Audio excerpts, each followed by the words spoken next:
O mundo de Jujutsu Kaisen é centrado na energia amaldiçoada. É ela que gera as maldições, serve de combustível para os feiticeiros e permite a existência da variedade absurda de técnicas que a gente vê no anime, seja da mais simples barreira até a manipulação do espaço a nível atômico.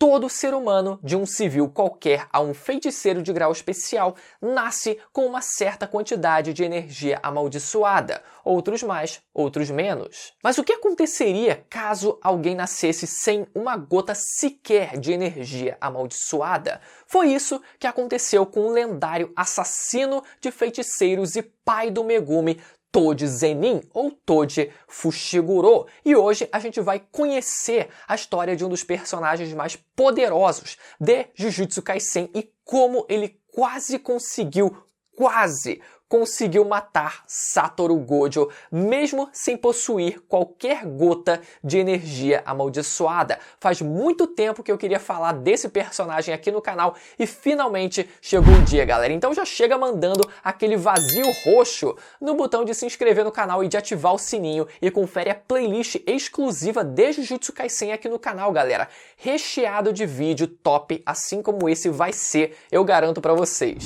Vamos lá! O Toji ele aparece pela primeira vez no arco do Inventário Oculto, ou como a galera gosta de chamar, o famoso flashback do Gojo, né? Como o grande vilão do arco. E para entender direitinho a sua participação, a gente precisa entender o contexto desse momento da história. Eu já falei algumas vezes aqui no canal sobre o Tengen, o feiticeiro responsável por manter as principais barreiras do Japão funcionais, escondendo as instituições Jujutsu do público, otimizando a energia amaldiçoada no Japão e fortalecendo barreiras auxiliares. Certamente uma das figuras mais importantes da sociedade xamã. Recapitulando um pouco, o Tengen é um feiticeiro cuja técnica inata lhe garante imortalidade, porém ele não para de envelhecer e eventualmente o seu corpo irá transcender o conceito de ser humano, fazendo com que, no pior dos cenários, ele perca toda a sua noção de individualidade e se torne uma ameaça para a própria raça humana. Por isso, de tempos em tempos, ele se funde com alguém compatível chamado de receptáculo de plasma estelar, o que permite que o seu corpo seja rebobinado a um estado mais humano, revertendo esse processo de evolução forçada. E dada a importância desse acontecimento para o mundo Jujutsu, os dois alunos mais poderosos do Japão foram encarregados da escolta e proteção do receptáculo até o local da fusão: Satoru Gojo e Suguru Geto. Sim, o Gojo nessa época ainda era um aluno do segundo ano da escola Jujutsu, e por mais que fosse ridiculamente poderoso, ainda não estava no nível do Gojo que a gente conhece hoje. E para reforçar a necessidade da participação da dupla mais forte, existiam dois grupos com interesse em matar Riko Amanai, que é uma garota adolescente, né? Que seria o receptáculo do Tengen. O grupo Q, formado por usuários de maldição que desejam acabar com as estruturas do mundo xamã, e o grupo religioso da Associação Recipiente do Tempo, que consideravam o Tengen uma divindade e viam um processo de fusão como algo impuro, né? Dois extremos aqui. O Toji então entra nessa situação como um assassino contratado pela Associação Recipiente do Tempo para matar o receptáculo. E é interessante notar que a sua alcunha assassino de xamãs já era conhecida pelo mediador que o contrata, indicando que ele já era bem experiente e relativamente conhecido, né? Experiência essa que vai ter impacto claro em suas lutas. Esse mesmo mediador pergunta ao Toji sobre Megumi, a qual ele responde que não conhecia esse nome e não precisa, né, ser nenhum gênio para adivinhar a relação dos dois, mas eu vou entrar mais a fundo nisso mais à frente no vídeo. Inicialmente demonstrando ser muito despreocupado, confiante e paciente, ele já começa a arquitetar o seu plano para passar por cima de Satoru Gojo e matar o receptáculo do plasma estelar. Toji sabia das capacidades absurdas do jovem Gojo, como o primeiro usuário de ambos os 6 olhos e do ilimitado em centenas de anos. Então, enfrentá-lo de frente seria um risco altíssimo até mesmo para um assassino tão experiente como ele. Por isso, ele arquiteta um plano. Sabendo que a fusão com Tengen precisava acontecer num momento específico no tempo, o Toji tem esse intervalo de tempo como momento para poder agir. E somado a isso, foi ordenado para o Gojo que ele cumprisse os pedidos da Riko até o momento da fusão, ao invés de levá-la direto a uma escola Jujutsu. Então ele estava ali servindo como uma babá da garota, né? O Toji ele não sabia dessa ordem, mas ele percebe que o receptáculo e sua escolta não estão indo diretamente a um local seguro, o que serviria perfeitamente para o seu plano. Toji então oferece todo o dinheiro que ele havia ganho para matar o receptáculo como recompensa no mercado negro para matarem o seu alvo dentro de aproximadamente 39 horas. Ele sabia que ninguém seria capaz de realizar esse feito, já que não passariam pelo Gojo. A função, na verdade, desses usuários de maldição que buscavam, a recompensa era apenas cansar aquele que viria a ser o indiscutível feiticeiro mais forte. Até mesmo o limite de tempo cumpre uma função, uma vez que garantiria que o Gojo abaixasse muito a guarda no momento em que ele sentisse que tudo estava bem e em segurança, o que, somado com a exaustão de lutar contra diversos usuários de maldição e ficar por mais de um dia usando constantemente os 6 olhos enquanto de guarda alta, abriria espaço para um golpe certeiro, e era só isso que o Toji precisava. E então, no decisivo dia da fusão em que o grupo composto por Gojo, Geto, Amanai e sua responsável chegam à escola Jujutsu no Monte Fushiro, onde iria ocorrer a fusão com Tengen. Já sentindo o gosto da vitória por estarem dentro de um local supostamente seguro, o Gojo fica de guarda baixa e é subitamente esfaqueado pelas costas. O plano do Toji havia funcionado.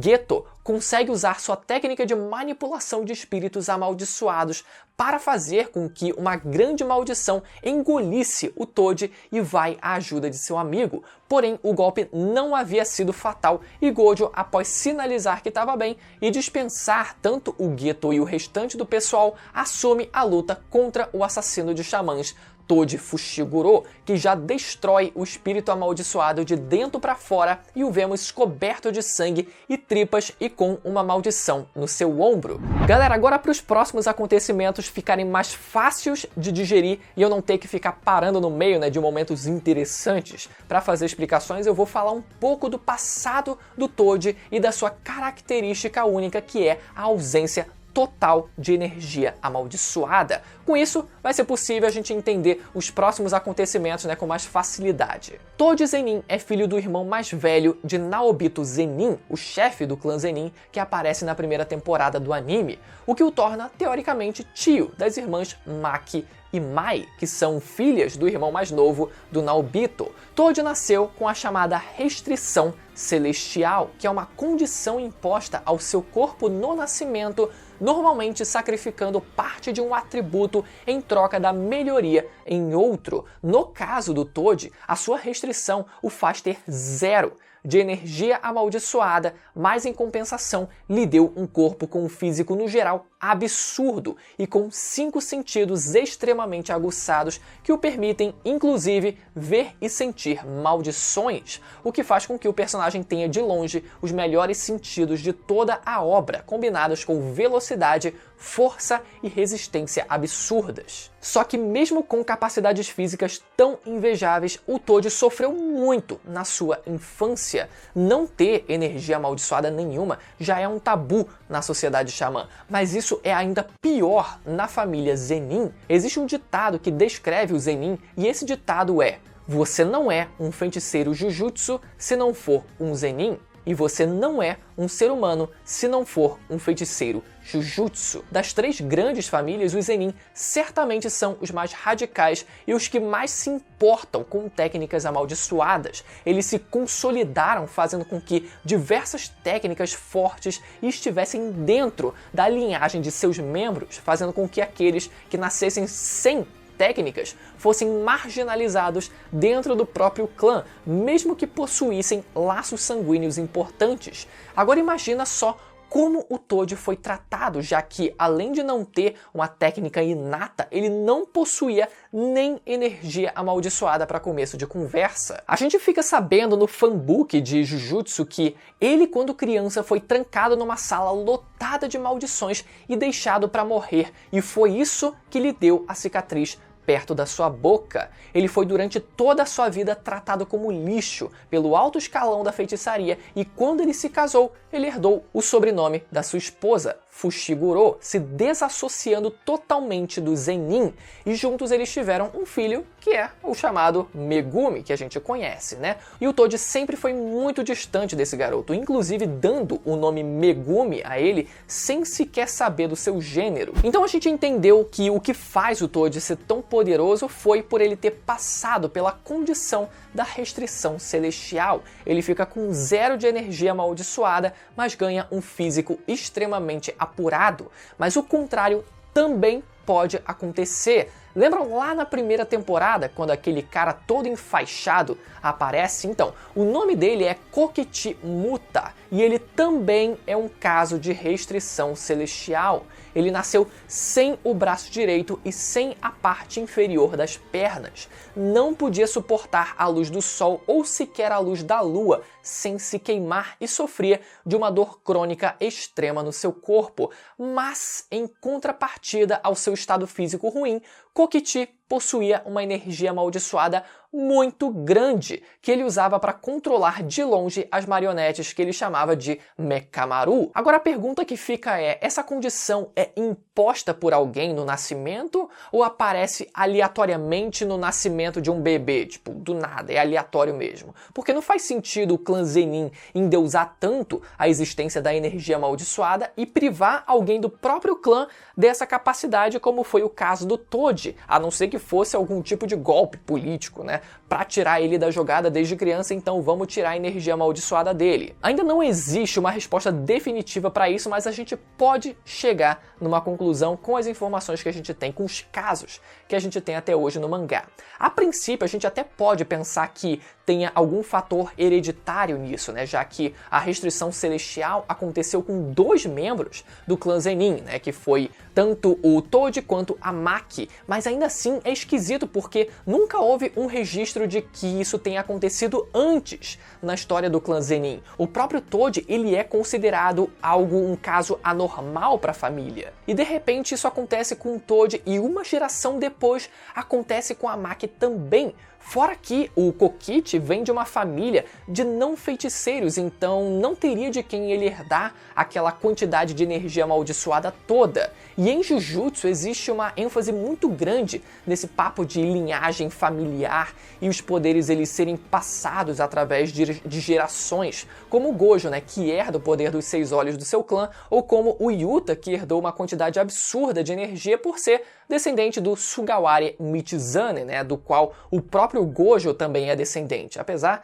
de que nesse caso o Yuta ainda é meio estranho, né, que só ele, depois de sei lá quantas gerações depois, tem herdado isso e nenhuma outra pessoa antes dessa geração tem herdado toda essa quantia de energia. Mas enfim, a resposta para isso é que muito provavelmente a restrição celestial esteja ligada ao acaso divino mesmo. Como o próprio termo original sugere, Tenyo Jubaku significa literalmente pacto amaldiçoado dado pelos céus, ou dado por deuses, por Deus. Então é como se fosse um acaso divino mesmo. Isso somado à ênfase que é dada na palavra destino em Jujutsu. Quando Tengen diz, por exemplo, que os 6 olhos, o receptáculo de plasma estelar e ele próprio estão conectados pelo destino. Então sim, é algo aleatório e extremamente raro, senão com certeza teriam mais personagens com essas mesmas capacidades por aí, e a gente não vê isso todo dia. Mas agora que a gente já tem uma boa ideia de quem é o Toad e quais as suas capacidades, vamos voltar para a luta. O Gojo então logo percebe que não consegue ler os movimentos do Toji nem o acompanhar muito bem, afinal os 6 olhos veem muito bem energia amaldiçoada e o seu fluxo, né? Só que o Toji não possuía nenhuma. A ausência de energia somada a uma velocidade absurda deixa um Toji quase que invisível, exceto quando ele está empunhando uma ferramenta amaldiçoada, já que, naturalmente, elas emitem energia, ou se ele está com o seu espírito amaldiçoado à mostra. Falando um pouco mais sobre esse espírito, o Toji ele consegue guardar armas e diversas outras utilidades dentro daquele espírito que ele carrega como mascote no seu ombro. O espírito foi domado por ele realmente como um cão ou um gato e é um processo muito raro e difícil de se conseguir, mas certamente muito útil. O espírito então permite que ele carregue consigo uma variedade de armas e itens, e quando ele não quer ser detectado, ele faz o espírito devorar a si mesmo e ficar no formato de uma pequena bolinha, que o assassino então engole. Como seu corpo tem 0 de energia, isso é aplicado também para o seu estômago, fazendo com que o espírito fique de forma invisível para os xamãs enquanto engolido. E naturalmente ele pode vomitar o espírito a qualquer momento, né, para trocar de arma ou usar alguma outra coisa armazenada nele. Gojo então percebe que seria muito difícil acompanhar Toji naquele ambiente, optando então por destruir todas as construções em sua volta para que não houvesse lugar para o assassino se esconder ou usar de cobertura. No momento em que o Gojo faz isso e decide focar sua atenção em tentar rastrear a energia do espírito amaldiçoado que o Toji carregava, ele é cercado por um enxame de espíritos que parecem moscas, que servem como uma granada de fumaça, né, divergindo a sua atenção e fazendo-o usar o infinito para se proteger. Porém, nesse momento, o impossível acontece. Gojo é esfaqueado novamente, dessa vez no pescoço, um golpe que atravessa o infinito e alcança o feiticeiro. Mas como isso foi possível? O Toji não possui nenhuma técnica, nem tem qualquer possibilidade de usar técnicas de barreira. Como ele conseguiu superar o Mugen? E é aí que entra o que, na minha opinião, é a maior força do Toji junto da sua inteligência, a sua versatilidade. O Toji aproveita que a energia das diversas maldições cercando o Gojo estavam divergindo a sua atenção e saca uma ferramenta amaldiçoada, a Lança do Céu Invertido. Essa adaga é provavelmente o as do arsenal do Toji e uma das armas mais absurdas do universo de Jujutsu, apesar da gente não saber como o Toji ele conseguiu ela, provável que ele já tivesse há bastante tempo. Enfim, essa adaga tem um efeito muito simples e direto ao ponto: anular técnicas amaldiçoadas, seja quando encosta no seu alvo, seja quando encosta numa técnica do seu alvo, que foi o caso do Mugen do Satoru Gojo. Então com isso, o Toji consegue ignorar o antes intransponível Mugen e fazer o que se pensava ser impossível: ferir mortalmente Satoru Gojo, seguindo com uma série brutal de golpes na perna e um último na cabeça com uma faca comum. Gojo é supostamente morto e deixado no chão, enquanto Toji segue atrás do receptáculo de plasma estelar. Toji então rastreia Geto e Riko usando seu olfato altamente apurado e executa friamente Riko após ela dizer que queria viver um pouco mais ao invés de se fundir com Tengen, mostrando bem a sua personalidade. Ele ainda zomba dos últimos momentos da garota enquanto avisa pro Geto que ele havia matado Satoru Gojo. A batalha entre Suguru Geto e Toji Zenin começa, mas Toji está claramente bem mais relaxado que na luta anterior. Depois de dar alguns tiros em direção ao Geto, sim, ele carrega armas de fogo no espírito amaldiçoado, ele com facilidade parte ao meio um espírito amaldiçoado parecido com um dragão usado pelo manipulador de maldições. Depois de casualmente brincar com um espírito vingativo, ele corta Geto e o espanca, mas não o matando, com receio do que poderia acontecer com o exército de maldições manipuladas pela sua técnica no caso da morte do usuário. E antes de ir, Toji diz a frase que iria marcar para sempre o seu próprio personagem e a ideologia de Geto, abre aspas: "Vocês com todas as suas bênçãos, perderam para um macaco como eu, que nem sequer usa Jujutsu, fecha aspas. Começa a ficar claro aqui que aquelas lutas eram para Toji mais do que qualquer coisa uma autoafirmação. Mas sobre o que exatamente? E isso a gente vai ter a resposta no final desse vídeo. A gente sabe que atualmente o Gojo está vivo, afinal a gente vê ele na linha atual da história, mas como ele sobreviveu a um golpe tão fatal como esse que ele levou? Vamos lá.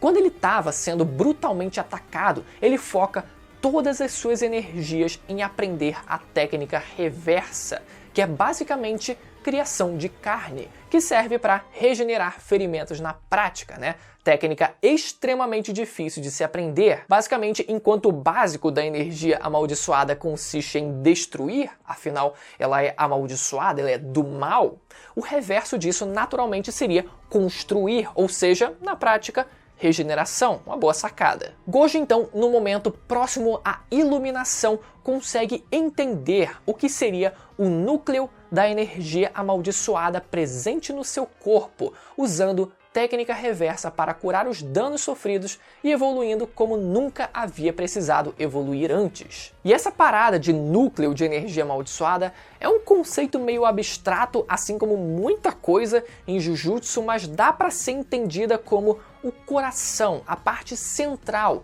da sua energia. É como se você conseguisse compreender o seu espírito, o seu próprio eu, um momento de iluminação mesmo, né? E para exemplo prático, o Panda, lá na primeira temporada, ele era um ser inanimado a princípio, né? Que teve implantado no seu corpo 3 núcleos de energia amaldiçoada que funcionam como corações. E tendo vários núcleos, ele consegue assim assumir 3 formas diferentes. A do Panda, a que lembra um gorila, né, que ele luta ali quando está no modo berserk dele, e a terceira que a gente ainda não viu. Ou seja, assim como o Panda tinha 3 corações, 3 núcleos de energia amaldiçoada, e a gente vê, né, no anime lá mostrando os 3 diferentes núcleos posicionados no corpo dele, em diferentes partes do corpo dele. Isso também existe em todo tipo de feiticeiro, todo mundo tem um núcleo de energia amaldiçoada. Mas voltando, o Gojo então, ao se regenerar, vai até o Toji para o que seria a última batalha desse arco.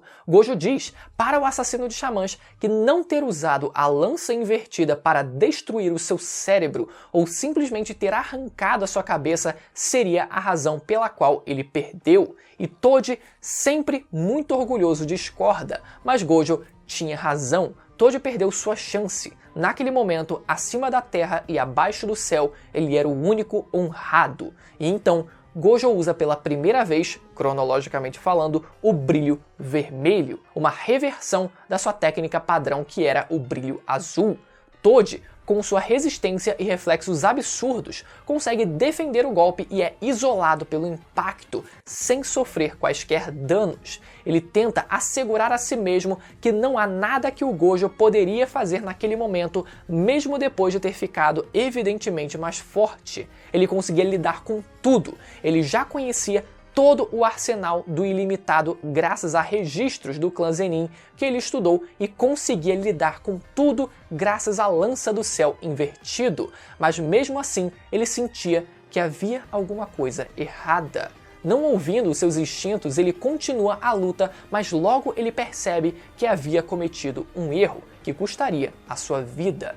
Gojo tinha algo que Toji não previu, uma técnica desconhecida mesmo entre o clã Gojo, a colisão do brilho vermelho e do brilho azul, o chamado vazio roxo. E com esse golpe, Toji é acertado em cheio, perdendo metade do seu torso, e nos seus últimos momentos ele entende e admite a si mesmo. Ele só lutou contra Satoru Gojo novamente por puro orgulho. O contrato já tinha acabado, o receptáculo de plasma já tinha sido morto e não havia qualquer razão para aquela luta acontecer de novo. Toji poderia só tentar fugir. Ele dizia só fazer as coisas por dinheiro, mas aquilo não lhe daria um só centavo. Então por quê?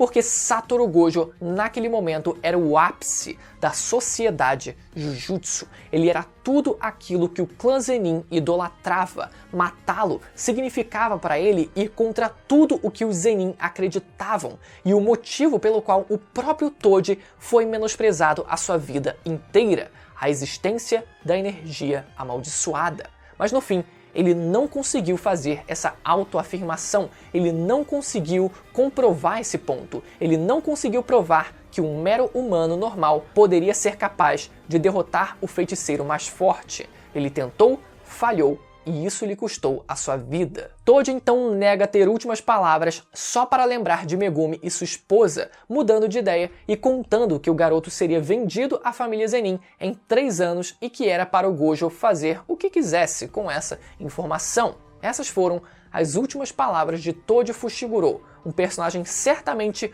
muito interessante e que mudou para sempre o rumo de Jujutsu Kaisen. Sem um pingo de energia amaldiçoada, é um dos grandes responsáveis pelo cenário atual da obra, sendo citado até hoje por outros personagens como um grande vetor de mudança. Galera, eu espero que vocês tenham gostado de mais um vídeo irado de Jujutsu Kaisen. Se você ficou até o final do vídeo, a sua missão nesse momento, o Toji ele teve a dele, não conseguiu, mas você vai conseguir realizar a sua missão, que é muito fácil, se inscrever no canal e de ativar o sininho, galera, e ativar o sininho para não perder os próximos vídeos como esse, e assiste agora o último vídeo lançado aqui no canal sobre como o arco de Shibuya destruiu o menino Itadori, que vai aparecer agora na tela, ou se você quiser já partir direto para a playlist completa, só recheada de vídeos de Jujutsu, também será muito bem-vindo.